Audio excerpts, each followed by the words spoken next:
Porque eu não falo com fulano, não falo com ciclano. Até quando? Não, porque eu não gosto dele, não gosto dela. Você é crente, cara. Pelo amor de Deus, você é crente.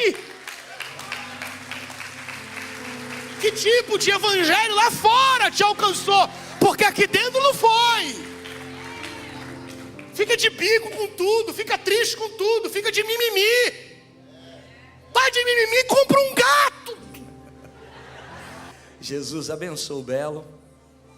Guarda ele com teu sangue, que ele seja um instrumento afiado nas tuas mãos nessa noite. É o que nós te pedimos em nome de Jesus. Quem crê e concorda, diga glória a Deus.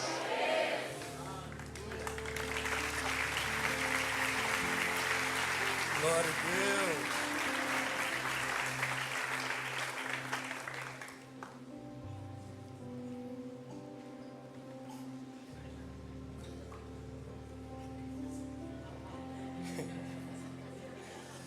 É porque o pessoal que vê da internet acha que é fake.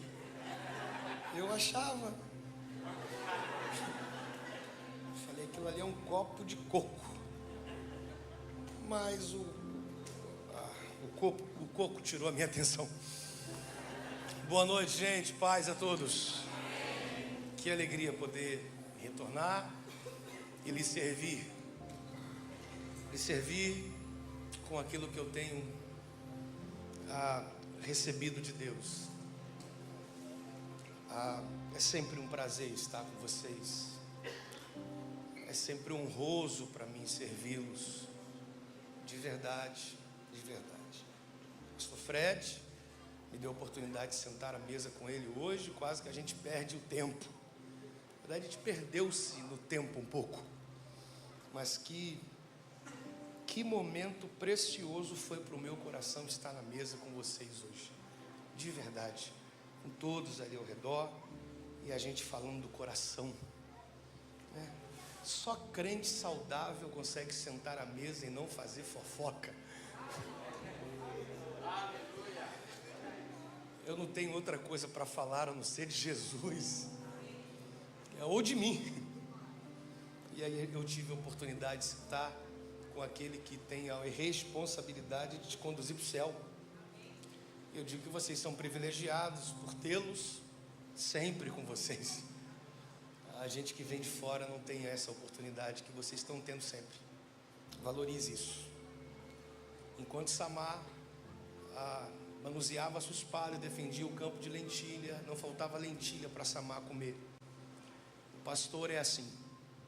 O pastor é o seu campo de lentilha. Se tiver que sacar a espada para defendê-lo, faça isso. Enquanto você defende o campo de lentilha, não vai faltar lentilha na sua mesa para você ser servido. Então o compromisso de Samar, como eu e você, é defender o pastor que Deus tem dado para nós, a fim de que não falte a lentilha para a gente ser alimentado. Obrigado mais uma vez, meu pastor. Muito obrigado mesmo. Obrigado. Vamos lá. Deus tem colocado algo dentro de mim. E eu quero compartilhar com você.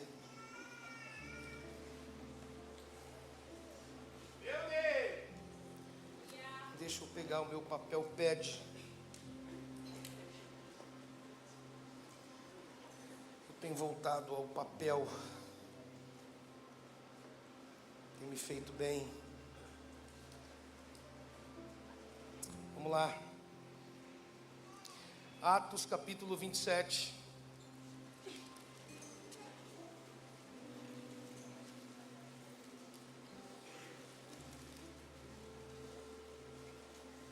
Glória a Deus. Atos capítulo 27.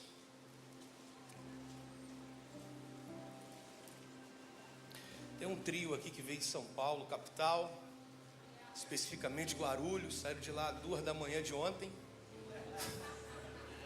para chegar aqui. Pastor Juninho, pastor Cleito, pastora Karina.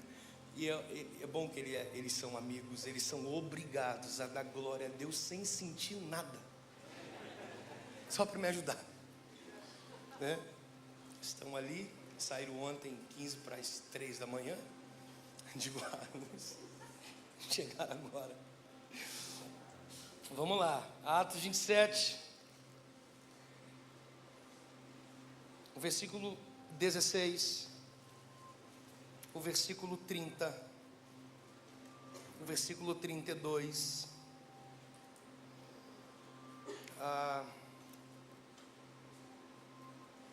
o versículo 41, 42, 43, 44, e por último o verso 1 do capítulo 28.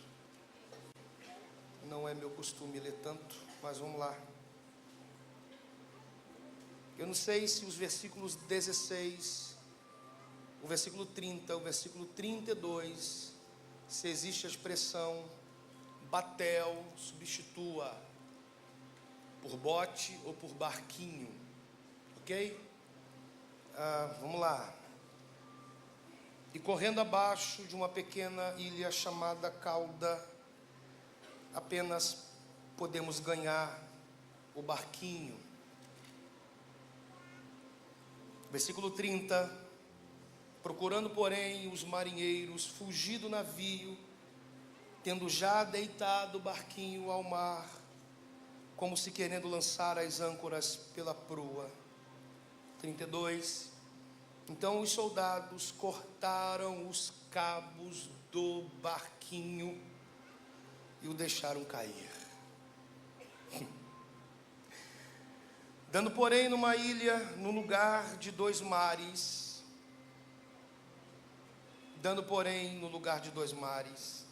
encalharam ali o navio, fixaram a proa e ficou imóvel, mas a popa abria-se com a força das ondas. Então a ideia dos soldados foi que matassem os presos, para que nenhum deles fugisse escapando a nado. Mas o centurião, querendo salvar a Paulo, lhe estorvou esse intento e mandou que os pudessem nadar, se lançando primeiro ao mar, se salvassem até a terra. E os demais, uns em tábuas, outros em coisas do navio, e assim aconteceu que todos chegaram à terra, salvo. Primeiro versículo do capítulo 28. Havendo escapado, então souberam que a ilha se chamava Malta. E havendo escapado, então souberam que a ilha se chamava Malta. Pode sentar-se, por favor.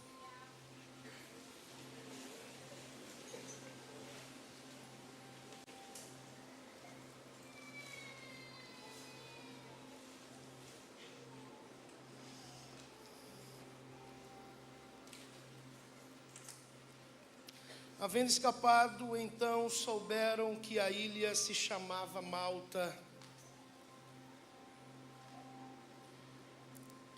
Os gregos chamam essa ilha de Melitê. Malta é uma expressão grega.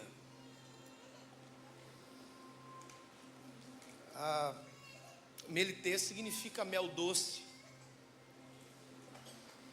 por uma espécie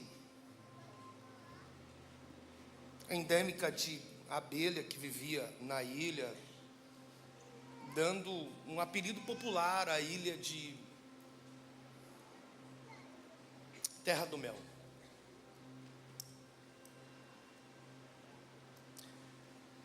Algumas coisas que a gente vai fazer na vida, a gente vai se arrepender depois.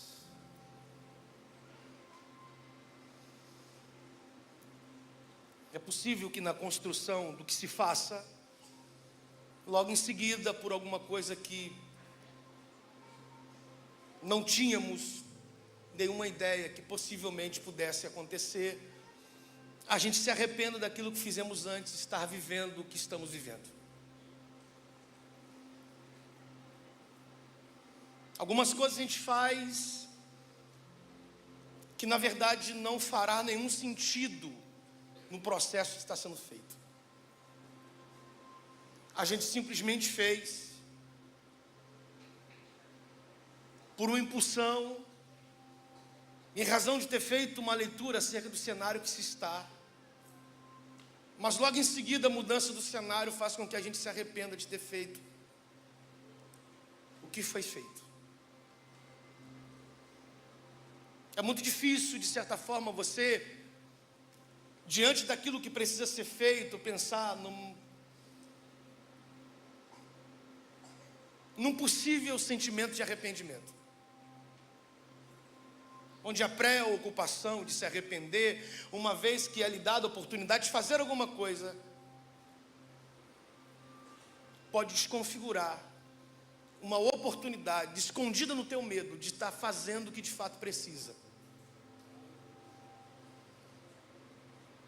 Ainda que depois de ter feito, uma vez vivendo dentro de um cenário totalmente diferente do que você estava vivendo uma vez, que fez, e agora, na mudança do cenário, você vê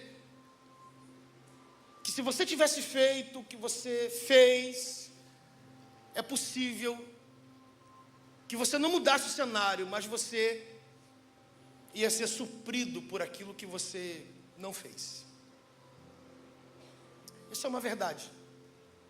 Tem coisas que só depois de ter feito a gente vai se arrepender. Porque a gente vai sentir falta daquilo que fizemos. Uma vez fazendo a leitura do cenário que mudou, o arrependimento se dá justamente pela falta daquilo que fizemos antes do cenário ter mudado. E a gente olha para esse cenário que mudou e julga se eu não tivesse feito o que fiz, eu faria outra leitura do cenário que eu estou vivendo. Você imagina de prática exaustiva sobre uma decisão que você não pode olhar para ela como uma decisão que vai te comprometer a uma amanhã. Simplesmente você decide fazer algumas coisas e logo no dia seguinte você está arrependido do que fez ontem.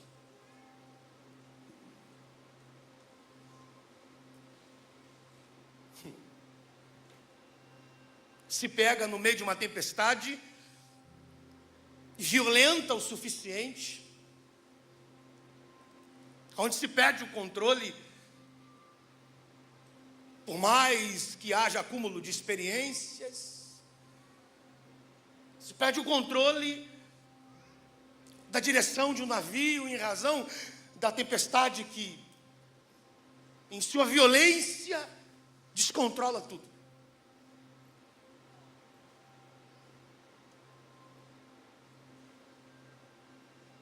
E aí se tem barquinhos do lado de fora da embarcação, a título de quem está dentro, uma vez passando por um cenário como esse, olhasse para esses barquinhos e tivesse um pouco de esperança em se dedicar a cada um deles. O desequilíbrio é muito perceptível, porque se desce os barquinhos, se sobe os barquinhos, lança-se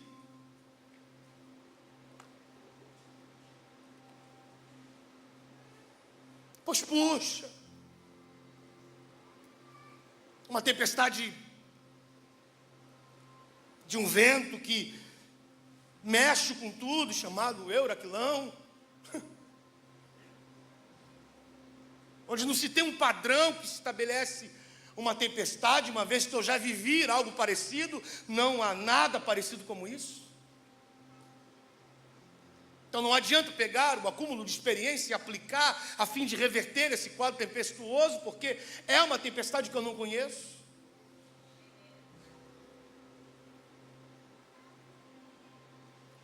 Aí joga âncoras, pouco mais de 20 braçadas, para tentar ver a profundidade do que se está, onde não se enxerga para onde vai. Não é só uma ventania que mexe com a estruturação de um navio, mas é uma tempestade que mexe por onde o navio passa. A única esperança que se tem, o próximo passo, se dá justamente quando se enxerga a função desses barquinhos. Para que eles estão ali? Para que no cenário de desespero você tenha para onde correr. Controlar um barquinho é melhor do que controlar um grande navio.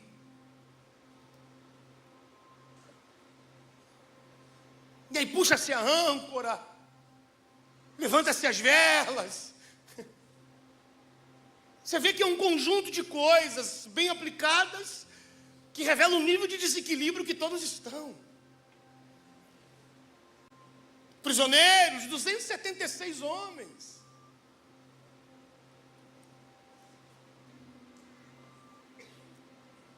Aí depois desce os barquinhos mais uma vez. Alguém vai ter uma ideia. Vamos matar os prisioneiros, porque vai que eles fujam. Alguém vai estorvar a ideia de matar. Não é bem por aí. Mas depois que os barcos estão lá embaixo, alguém vai cortar os cabos dos barquinhos. Por isso que eu digo, tem coisas que a gente faz, que a gente vai se arrepender depois. Eu não sei que ideia foi aquela de, no meio da tempestade, cortar aquilo que era o contato com a minha alma, de que me daria segurança o suficiente num período de desequilíbrio que eu estava.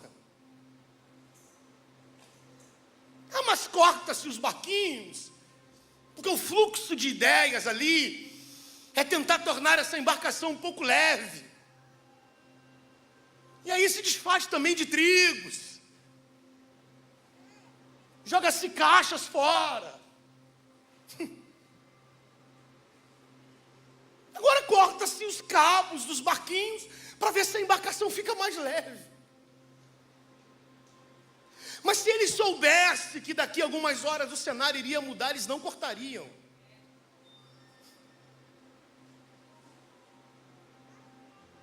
Existem cenários na minha vida que foram literalmente programados por aquele que não perdeu o controle de nada.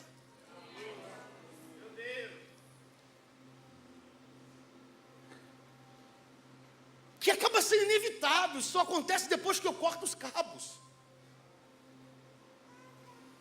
São decisões que eu preciso tomar.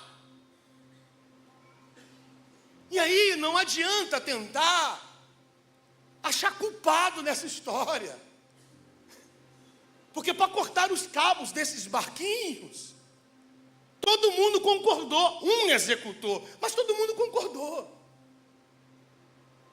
E agora que o cenário mudou, não adianta querer colocar culpa em alguém que foi o executor daquilo que todo mundo decidiu. Não adianta agora querer achar um culpado. Existem decisões que, por mais que você vá se arrepender, é no cenário do teu arrependimento que vai vir um livramento. Porque se ele te falasse que o cenário vai mudar daqui a pouco, você não cortava os barquinhos. Você simplesmente, uma vez sabendo que daqui a algumas horas o cenário vai contrapor todo e qualquer tipo de expectativa futura, você ia para dentro de um barquinho desse, ia assumir a responsabilidade do remo, ia tentar ver para onde você vai depois. E aí não adianta. Quando Deus quer quebrar um navio, Ele faz a gente cortar os barquinhos da segurança. O alvo dessa tempestade é o navio. Quando Deus quer despedaçar o navio, Ele mantém-o seguro até a hora que a gente corta os cabos. Não pode pode quebrar o navio enquanto tem barquinho preso. Não tenta entender algumas coisas que são extremamente prerrogativas de Deus. Mas se eu soubesse que eu estaria vivendo o que eu estou vivendo, eu não tomava a decisão que eu tomei. É justamente por essa razão, dele esconder um cenário que vai piorar, que ele te conduziu a um equilíbrio num contexto de desequilíbrio, para pegar lá a tesoura e cortar os cabos. E aí você vê os barquinhos indo embora. É um navio vazio de barquinhos e barquinhos vazios de você. E aí logo em seguida as coisas começam a tomar um outro rumo. A proa bate no banco de areia. A onda fica mais forte. A tempestade tem um outro sentido, vem quebrando a proa.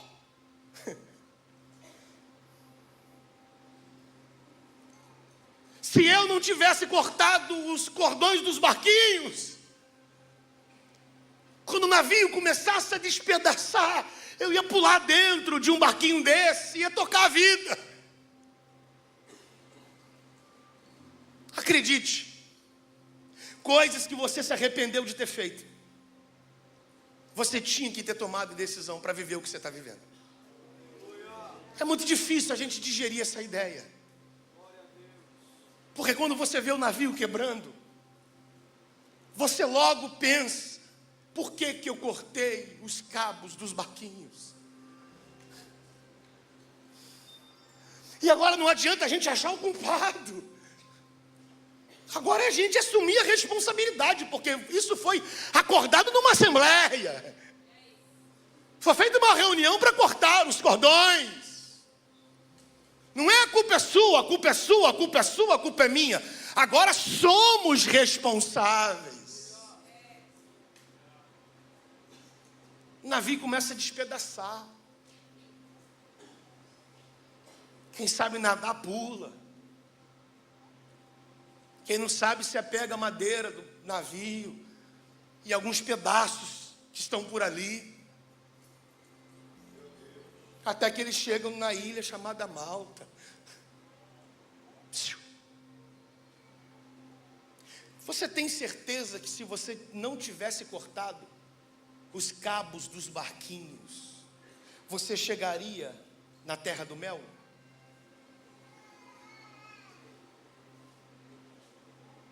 Vou falar de novo. Você só chegou em Malta porque não teve barquinho da tua segurança. A ilha vai dar sentido à decisão que você se arrependeu. Se tivesse barquinho no processo todo que vem quebrando o navio, você não ia conhecer a terra do mel.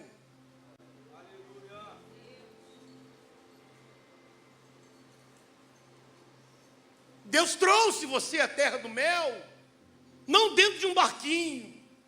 Trouxe você a nado segurando um pedaço do navio quebrado. Meu Deus.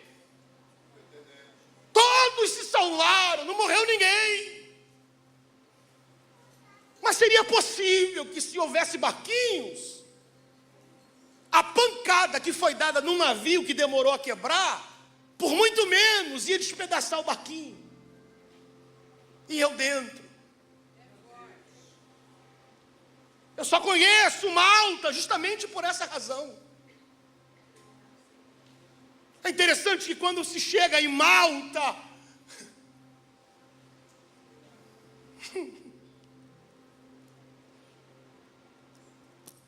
e os bárbaros usaram conosco de não tão pouca humanidade. Eu gostei disso. Porque a chegada destes na ilha destes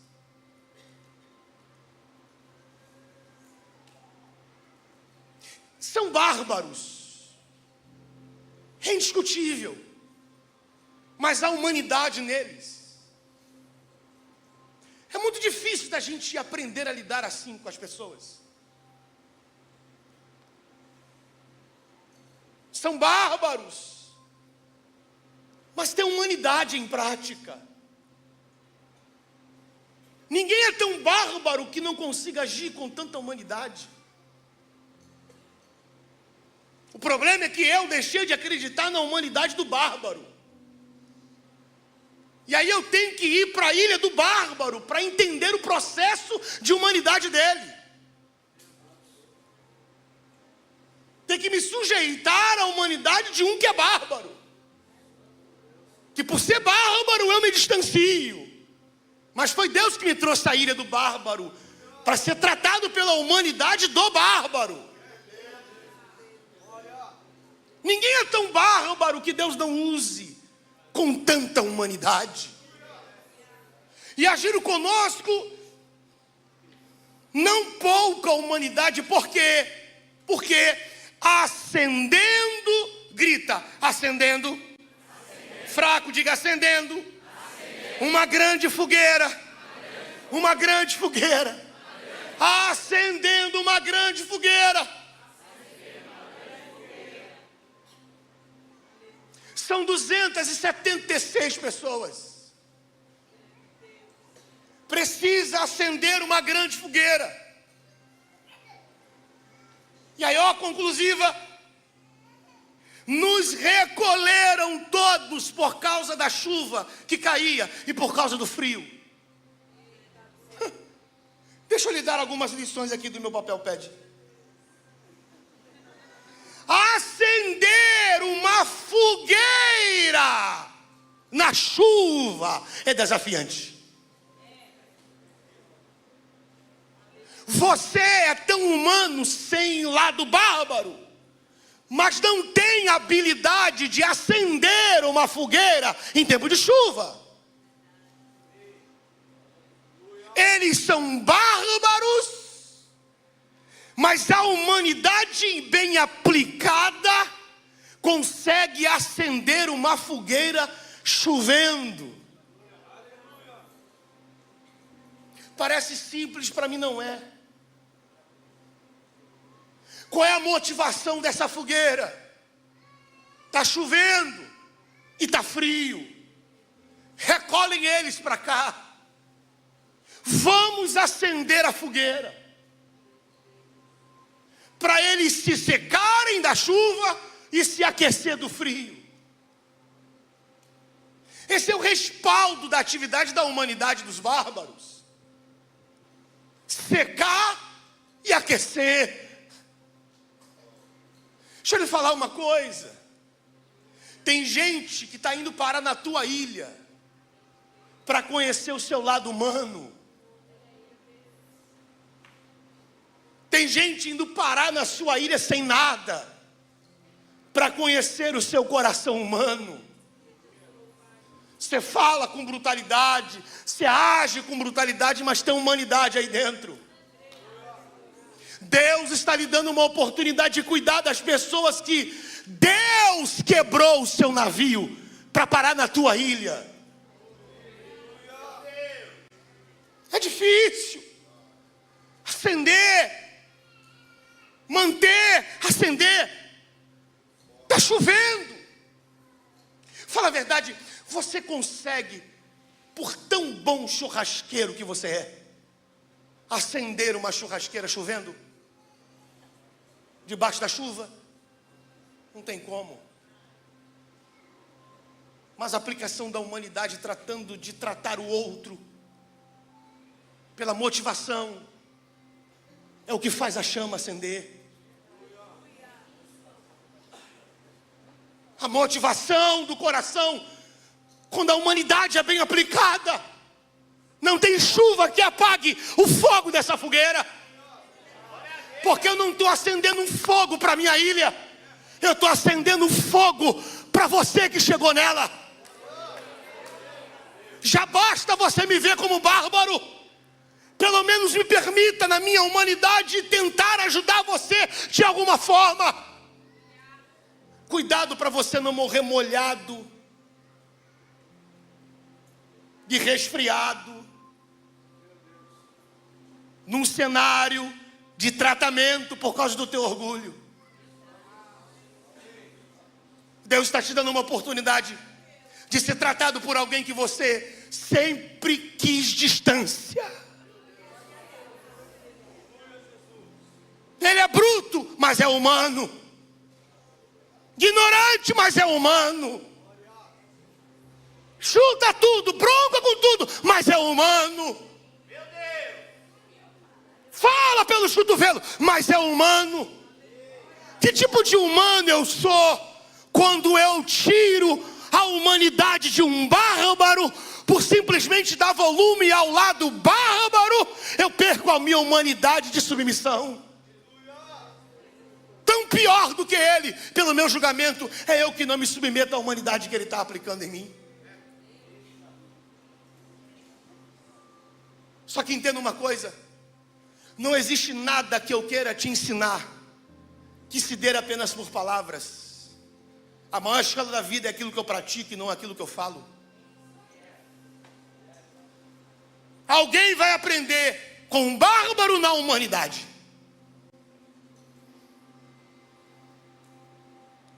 Não é sobre o que eu falo, é sobre o que eu pratico.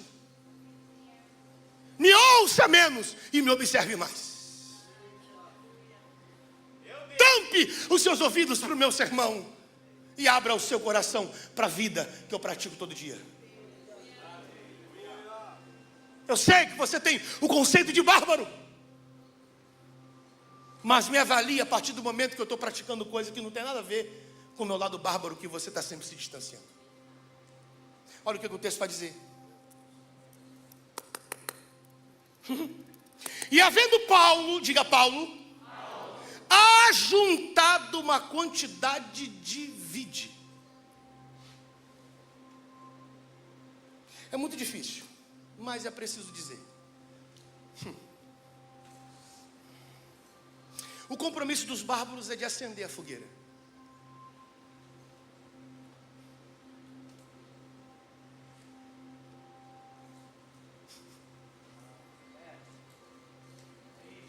A questão é que eu não posso sobrecarregar alguém que já tomou uma atitude que eu precisava. Eu preciso me envolver com aquilo que foi me envolvido. Eu não posso, a partir daquilo que estão fazendo, achar que ele é obrigado a ir até o final comigo. Sabe o que Paulo vai fazer? Está aqui, juntar uma grande quantidade de vide. Entenda, se acender uma fogueira na chuva é difícil, imagine achar gravetos secos na chuva.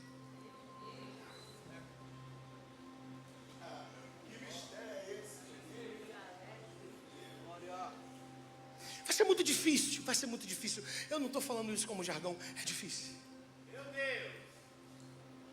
É difícil porque juntar gravetos distintos e fazê-los ter o senso do propósito real, quando a individualidade predomina no coração, é muito difícil.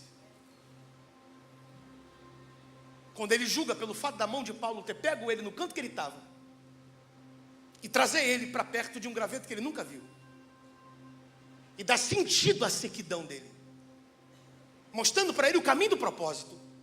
Você está seco para queimar. Só que você não queima sozinho, você queima com ele. Tamanhos diferentes, histórias diferentes, árvores diferentes, espessura diferente, tempo de vida diferente. Juntar os dois, com coração distinto, tudo muito distinto, e fazendo-os entender que eles precisam estar juntos, e que o propósito conduz a eles ao sacrifício do propósito. Achar gravetos secos na chuva já é difícil, agora fazê-los ter o senso do sacrifício do propósito é mais complicado. Quando eu estava onde eu estava bem. Depois que eu saí da onde saí e me juntei com o que eu tinha que juntar, as coisas pioraram. propósito se estabelece quando Paulo acha um graveto seco. Havia um propósito na sequidão do graveto? É claro, mas precisa de uma atividade do Paulo para pegá-lo da onde ele está, trazê-lo para perto da fogueira e juntar com outros.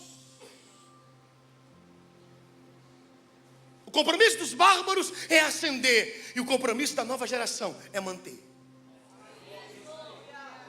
Acender foi difícil, manter não é tanto.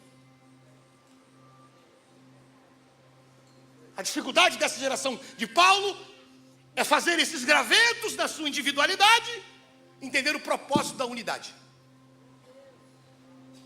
e levá-los ao sacrifício do fogo.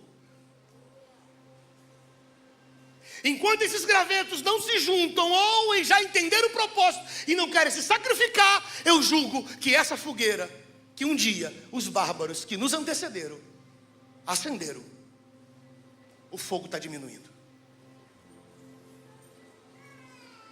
Os bárbaros acenderam, e o nosso compromisso, que viemos depois, é de manter. Mas para manter, eu tenho que pegar você, trazê-los para cá, e numa conversa saudável, fazer vocês entenderem o propósito da unidade pelo sacrifício de manter o fogo.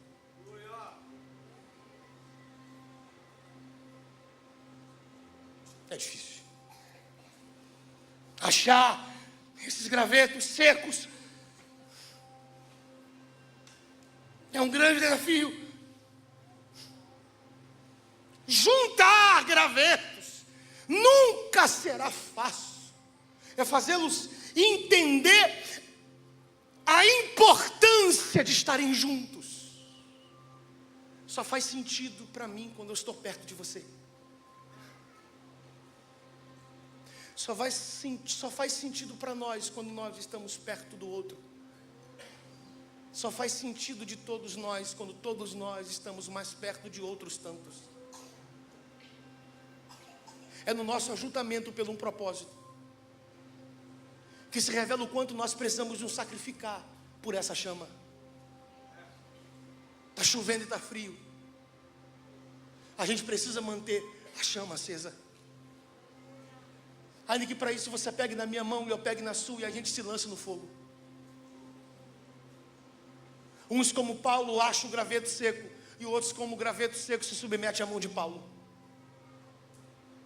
E se junta na sua individualidade, na individualidade do outro, e se tornam um só por um propósito: manter a chama acesa, fazer entender a importância de estar juntos. É importante você estar aqui, é importante você vir. É importante você que está na internet julgando que você não tem mais que estar num ambiente como esse. Você tem que estar aqui. É importante para mim ter você aqui. É importante para você.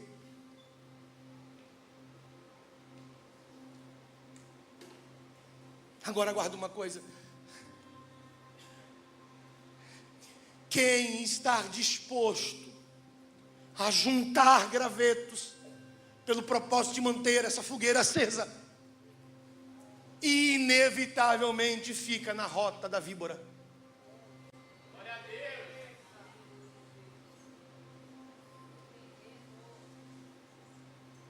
Não adianta quando Deus chama alguém para juntar, você pode estar desviado. Lá no bar, depois da onde você trabalha. Você tem o poder de juntar todo mundo para tomar cachaça. Você tem o poder de juntar todo mundo, convencer a ir para o baile. E o problema que der lá pega em você. Porque todo mundo que está disposto a juntar por um propósito ou por uma causa, sempre fica na rota da serpente.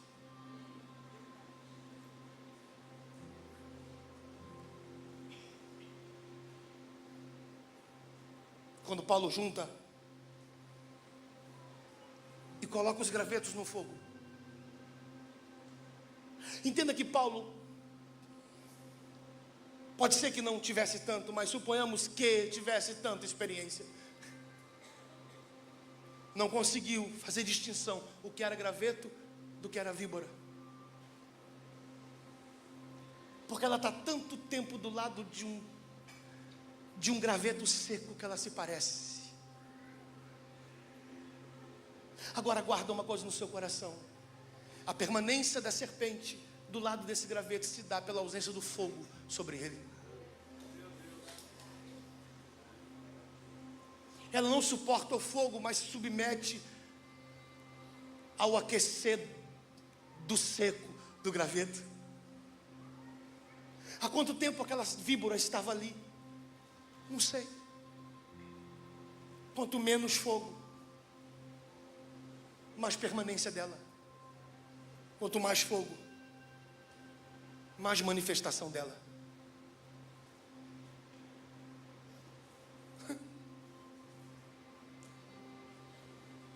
Quando junta tudo, joga no fogo, a serpente fugindo do fogo, pega na mão de Paulo, e aí a gente tem um grande problema para resolver. Não sei se a gente consegue resolver hoje. Está escrito aí: e os bárbaros, vendo-lhe a víbora pendurada na mão. Quem tem que resolver esse problema é você. Sabe qual é o meu problema? Que eu tenho que resolver hoje? É porque eu julgo que pela humanidade acender uma fogueira, ele precisa ser humano para curar as minhas feridas. Tem gente que é bom de acender fogueira, mas é péssimo de socorrer você. Quem tem que se resolver isso é a gente. O problema é que você está sendo ferido e você criou uma expectativa em pessoas que não tem nada a ver com o tratamento. Ele é bom de acender fogueira, mas ele é péssimo de te levar para o canto para conversar acerca do que você foi ferido. Então já basta a tua ferida, você está olhando para aqueles que estão olhando para você, vendo a ferida, vendo a víbora na tua mão, e você está se arrebentando mais por dentro, porque você criou uma expectativa em cima de pessoas que não têm o chamado de curar você. Agora chama para acender, acende. Mas chama para visitar, não visita. Chama para acender a fogueira, acende. Chama para ir ali socorrer alguém, não consegue. E aí, você, a gente tem que resolver isso dentro da gente. Porque já basta a ferida que a víbora está me causando, e eu estou me permitindo ser ferido por uma expectativa que não tem nada a ver. Os bárbaros acendem fogueira, não socorrem Paulo. Tem gente que não adianta, nasceu para fazer aquilo ali. Se você exige que ela faça outra coisa, prejudica. Ponto final. Ele não está sendo frustrado, quem está se frustrando sou eu. Eu que criei uma expectativa errada. Sobre isso a gente precisa resolver.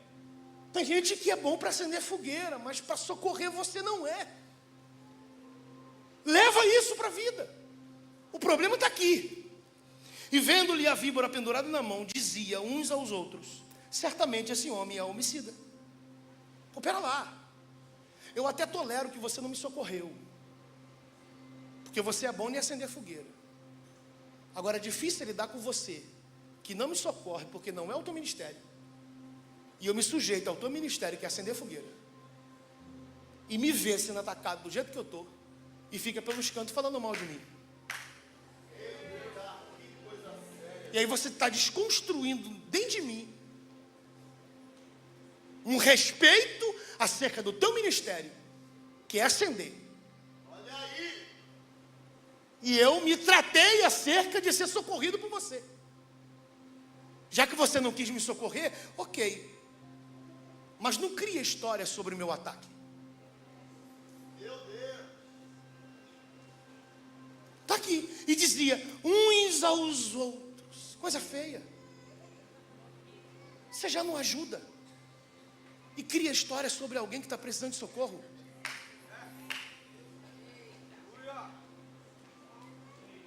Você já teve o respeito das pessoas, porque você é bom no que se faz, e agora você está desconstruindo o respeito, e depois você vai exigir que tenham.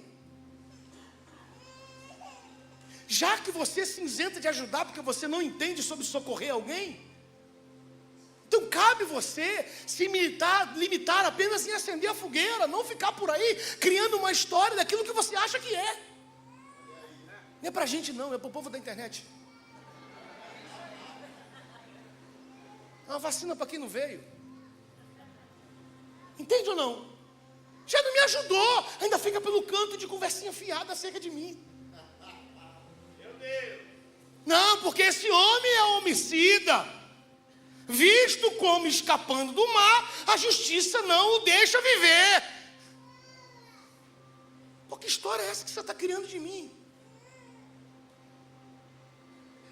Como assim você fala que eu sou homicida? Eu cheguei na tua ilha agora, você nem me conhece.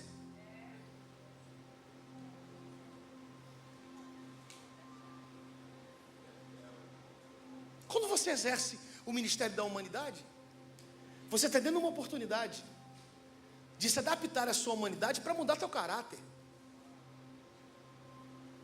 E aí você desconfigura a sua humanidade, fazendo mais alusão ao seu mau caratismo, quando você fica pelos cantos, criando história acerca de mim.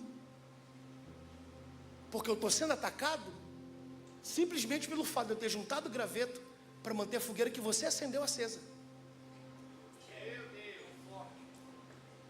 A fogueira só está acesa hoje porque eu me envolvi com isso. E aí cada um paga o preço que o ministério exige. Uns são graveto e vão ter que queimar, e outros são Paulo, que quando ajuntar vai ser mordido. Cada um paga o preço que o ministério vai exigir. Enquanto tem graveto pegando fogo e a chama está acesa, tem Paulo ferido, porque se dedicou em ter juntado, acabar com o bico, sabe? Sentar os dois e terminar com essa história de mal. Você já é velho, casado, tem filho, que eu não falo com fulano, não falo com ciclano, até quando? Não, porque eu não gosto dele, não gosto dela. Você é crente, cara. Pelo amor de Deus, você é crente. Que tipo de evangelho lá fora te alcançou? Porque aqui dentro não foi. Fica de bico com tudo, fica triste com tudo, fica de mimimi. Vai de mimimi, compra um gato.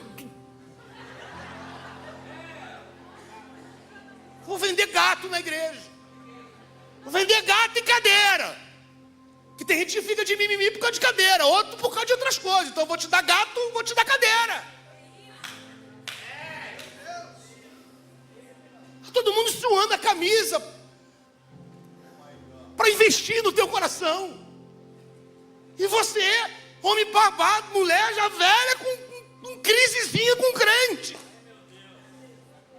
De malzinha. Por que isso? Por que daquilo? Não fala isso, não fala aquilo. Calma! Você é crente. Falava com o menino quando era. Hoje sou homem. E muda o quê? Porque você está de bico comigo? Vai mudar o quê em você se eu ficar de bico com você? A gente não muda nada, muda sim. Porque a gente precisa se resolver. Porque é só depois de nós estarmos juntos que faz sentido o manter a fogueira acesa. Cada vez que a gente distancia, a gente não se exercita ao propósito. A sua individualidade na sua distância prejudica o processo de manter uma fogueira que os bárbaros lá atrás acenderam. E aí durma com esse barulho. Se um dia a fogueira do Brasil apagar, olhe para você e se sinta culpado. Porque por menor que seja o graveto, mais fino que seja, se ele decidir se envolver com o outro, a gente mantém um pouco o fogo aceso.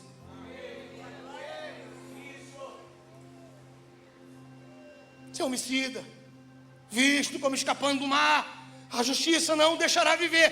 Mas de porém, de entretanto, de contudo,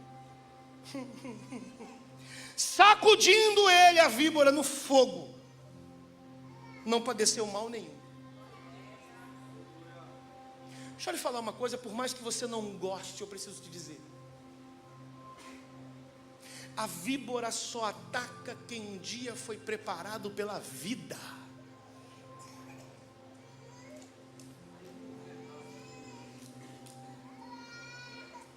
Essa víbora mata rápido aqueles que a vida não preparou para ela. E você só sabe que a vida te preparou quando a víbora te atacar. Olha para a história de Paulo e vê o que ele já passou para morrer por causa de uma picada de víbora. A sua vida lhe dá estrutura para alguns ataques que você só vai ter noção que foi preparado depois que sofrer ele.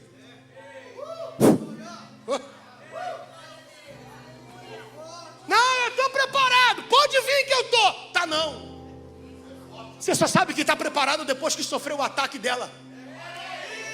A víbora não escolhe quem vai atacar, ela só ataca. A vida te preparou para isso que você está vivendo.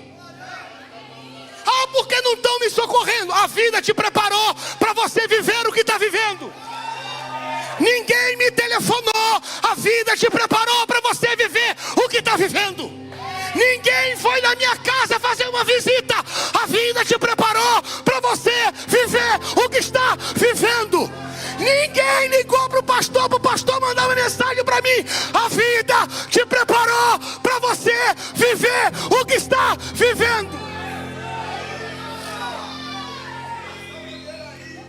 A vida te preparou para isso. A porta fechada te preparou, as traições te preparou, as pancadas te preparou, as punhaladas te preparou, o sobe e desce te preparou, a estrutura que desabou na tua cabeça te preparou. Não é o ataque de uma víbora que vai acabar com você. A vida te preparou para esse ataque. Ah, mas está doendo. Eu te preparei para o ataque, eu não vou te preservar da dor. Ah, mas machucou. Eu te preparei para o ataque, eu não vou te preservar de ser machucado. Ah, mas ela veio, pegou na minha mão e o veneno corre pelo corpo. Você pode ter sido envenenado, mas a vida te preparou. O seu envolvimento com a obra, o seu envolvimento com o propósito, o seu envolvimento com a causa, o seu envolvimento com Cristo, o seu envolvimento com o sangue dele, não tem veneno que mate.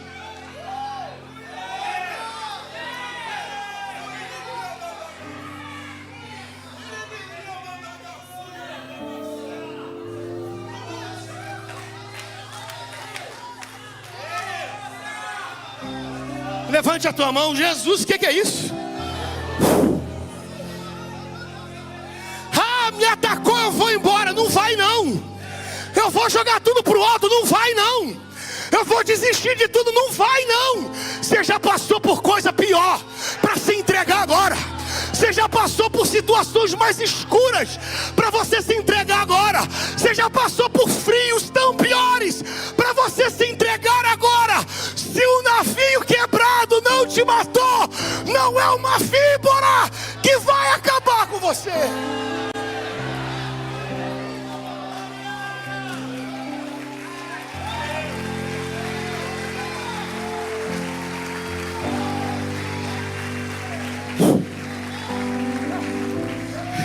Eu não sou muito de fazer isso, mas eu estou todo arrepiado.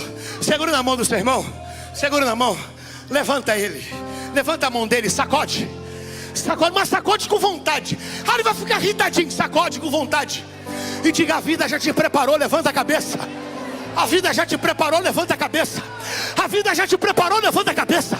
A vida já te preparou, levanta a cabeça. A vida já te preparou, levanta a cabeça.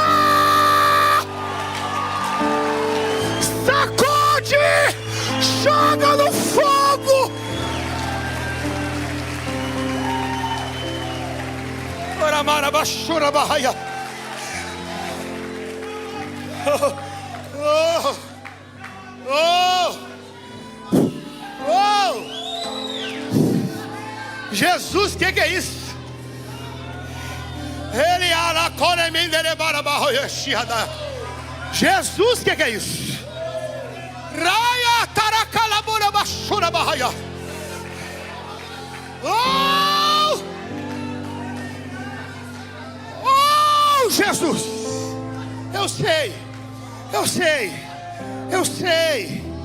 Eu sei lidar com uma mudança de um caráter dúbio é desafiador. Eu sei lidar com dubiedade da relação é desafiador. Eu sei, gente que no começo acendeu a fogueira, agora não está te ajudando, está na esquina falando de você. Agora guarda para a vida o que eu vou lhe falar. Guarda para a vida. Mas eles esperavam. Eles esperavam. Eles esperavam. Eles esperavam. Vou ficar repetindo aqui até você reagir. Eles esperavam. Eles esperavam que viesse a inchar. Eles esperavam que viesse a inchar, a cair e a morrer de repente. Eles estão esperando. Vai inchar, vai cair, vai morrer. Vai inchar, vai cair e vai morrer. Eu sei, eu conheço a víbora. Você pode conhecer a víbora, você não conhece Paulo. Vai inchar, vai cair e vai morrer. Vai inchar, vai cair e vai morrer. Eu estou falando da expectativa de gente, é por aí. Vai inchar, vai cair e vai morrer. Vai inchar, vai cair e vai morrer. E eles esperavam que inchasse, caísse e morresse. Mas, tendo esperado já muito,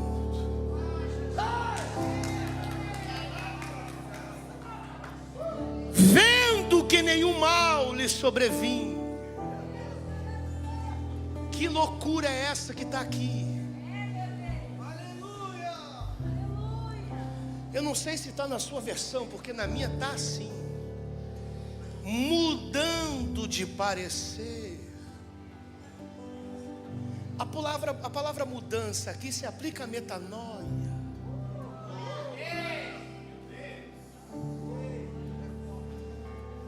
Podem ter expectativa de que eu vou inchar, cair ou morrer, mas não me perde de vista. Continua me olhando, porque a maneira que eu estou reagindo ao ataque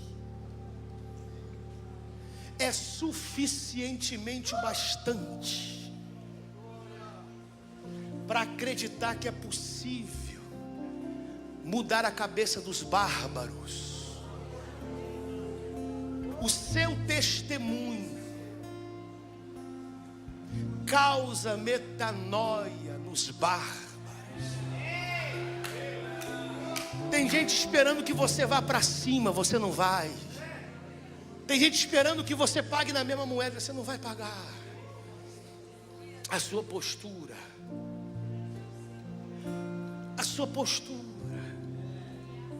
causa mudança. E mudando de parecer diziam: é um Deus. Começou acendendo a fogueira, se desenvolveu não me ajudando, foi para o canto falar mal de mim. criou uma expectativa acerca da minha morte, não me perdeu de vista, minha postura o impactou. Depois de propagar que eu era homicida, agora está dizendo que eu sou Deus. Fique tranquilo que Deus aqui é minúsculo.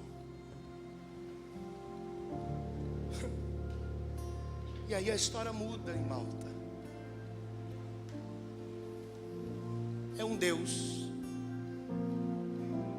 Como é importante você não sair da rota de visão das pessoas que criaram expectativa errada sobre você, e a sua postura causar uma mudança de mente neles, trazê-los de volta para a fogueira. Aquilo se espalha em Malta.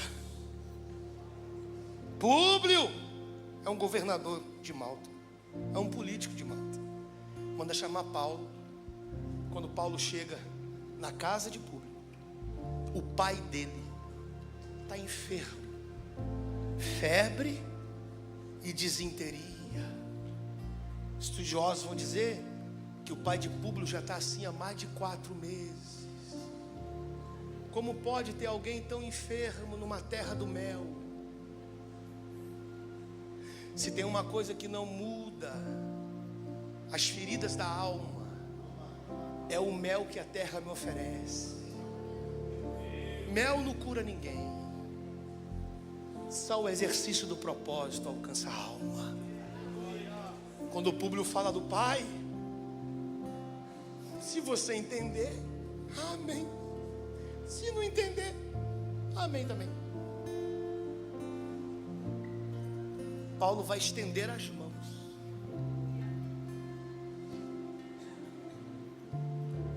Vou falar de novo. Paulo vai estender as mãos.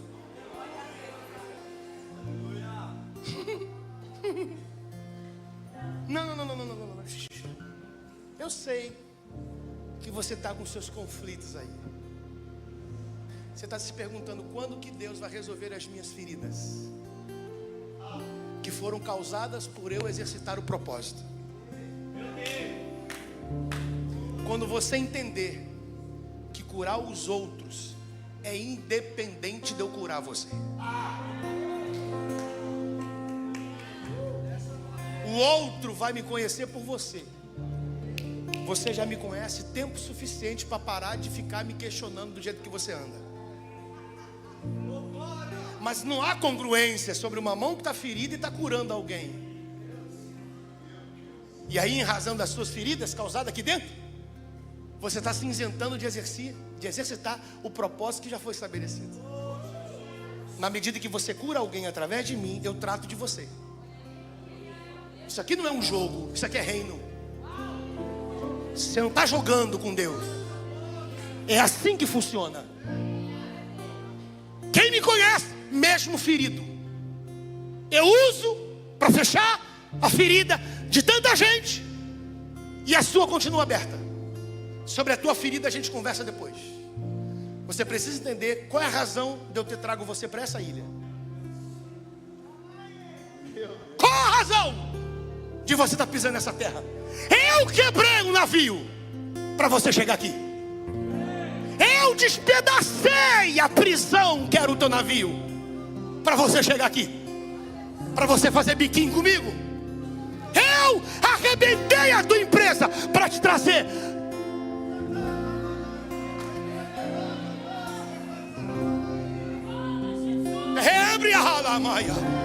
Eu estou todo tremido. Não. Eu só vou fazer depois que o Senhor me curar. Não é assim que funciona. Não é assim que funciona. Quantas vezes você abraçou precisando de abraço? Você visitou precisando de visita? Você deu uma palavra precisando de uma? Você cantou precisando que alguém cantasse para você? Você pregou precisando que alguém te liberasse uma palavra? É assim que funciona. Faz no meu nome, opera no meu nome, e a tua ferida eu converso com você depois. As tuas feridas não podem ser impedimento de você exercitar o que eu confiei na tua mão.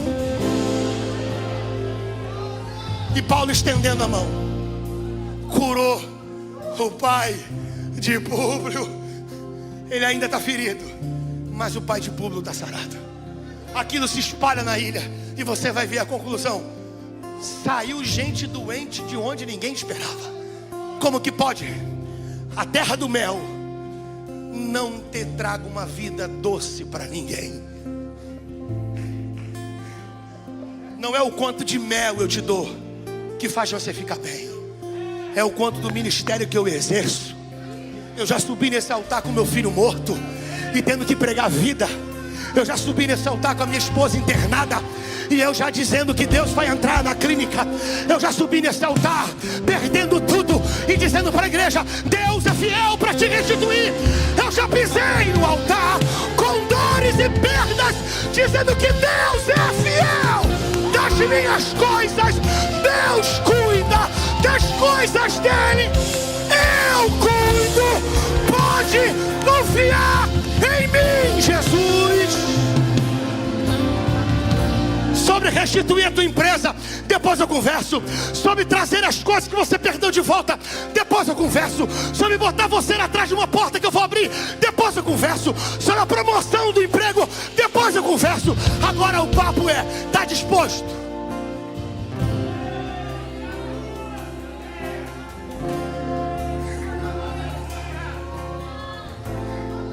Deus é esquisito.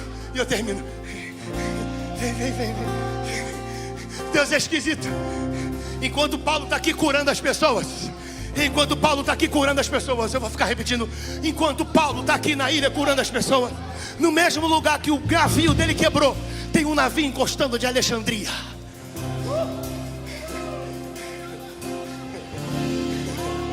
Tem um navio aqui encostando de Alexandria. E Paulo não está sabendo. Enquanto ele está fazendo, Deus está trazendo um navio de Alexandria. Enquanto ele está fazendo, Deus está colocando um navio aqui. Enquanto Deus está... Quando ele sara a ilha inteira, o navio já estava lá.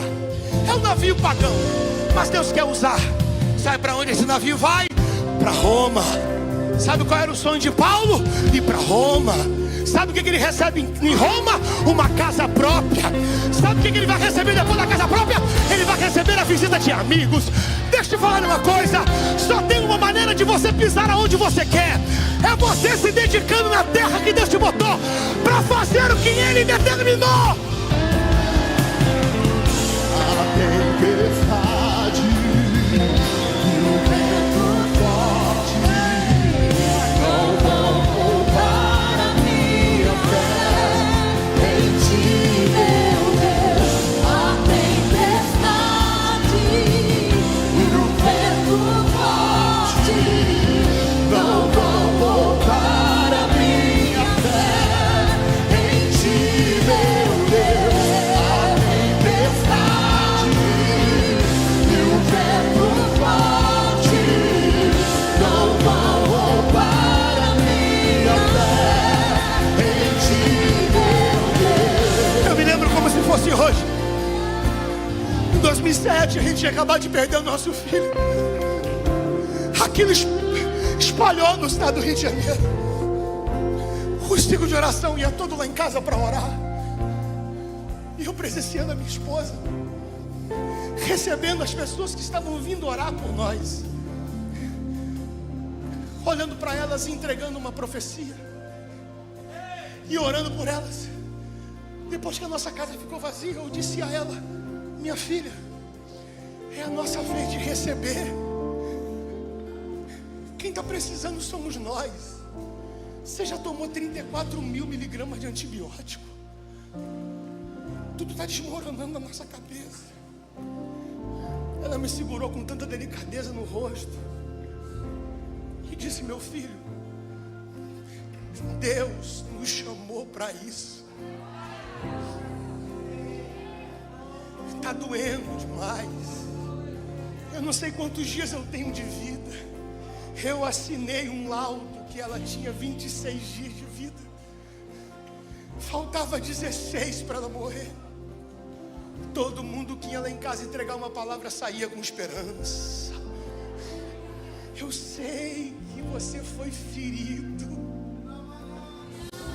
Eu Eu sei que você foi atacado. Esquece o ataque. Faça a leitura do que você estava fazendo para ter sido atacado. Tão importante do que você receber a cura agora, você entendeu o propósito da ferida. A víbora só te atacou porque você juntou aquela família. A víbora só te atacou porque aquele casal ia divorciar. A víbora só te atacou porque aquela família seria destruída. E você entrou e juntou os gravetos. Deu sentido de novo. E aí Satanás não ficou satisfeito, como não fica nunca. Não dá para você voltar para sua casa do jeito que você tem andado por aí. Não adianta você ficar brigando com Deus. Está na hora de você entender que essa ferida, só existe uma maneira de Deus tratar: quando você decidir tratar a ferida do outro. Eu te mudei de repartição, te coloquei naquela sala para você ficar do lado daquela pessoa. Independentemente das suas feridas, eu te coloquei ali para você tratar dela. Mas você não consegue enxergar que aquilo ali é uma oportunidade.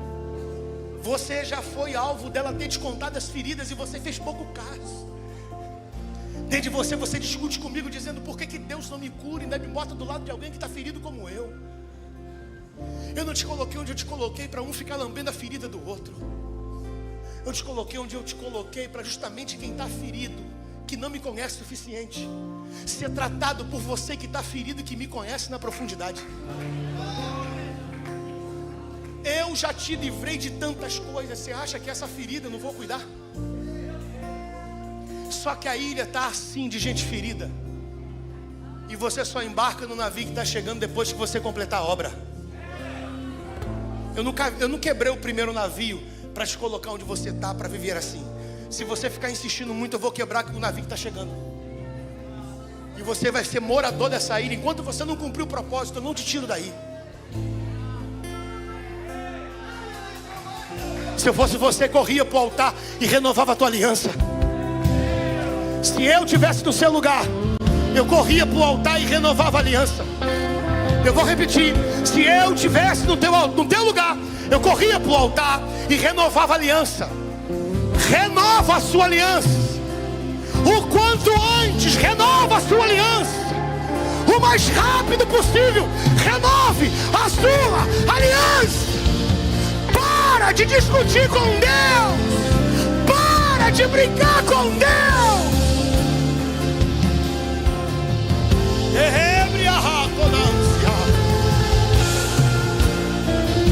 Jesus, eu estou todo arrepiado.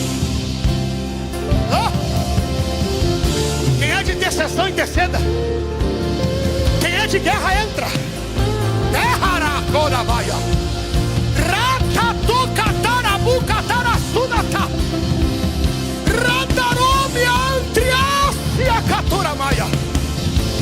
Quem é de guerra, entra.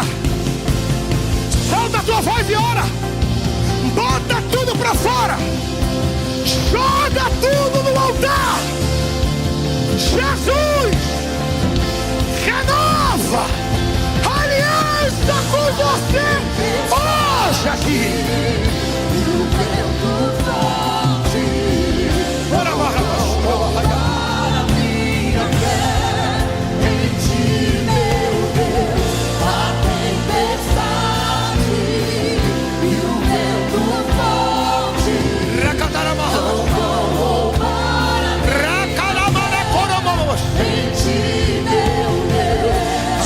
Jesus, só para Jesus, só para Jesus, só para Deus, só para Espírito Santo, só para Espírito Santo, o mesmo Espírito que ressuscitou a Cristo dentre os mortos, sopra o vento dos quatro cantos desse vale, e aonde houver morte, receba vida agora, receba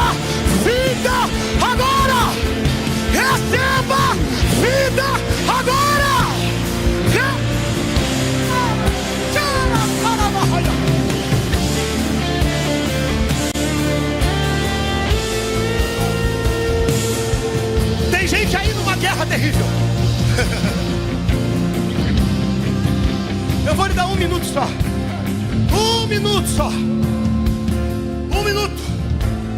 Para você correr desse lugar que você está. Não. Não é do teu jeito. Não é da tua maneira. Não é da tua forma. Não é.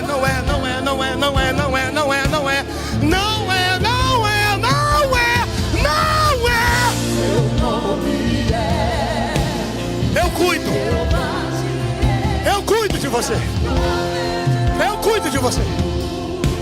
Eu cuido. Eu cuido. Eu cuido. Eu cuido. Eu cuido de tudo. Eu cuido de tudo.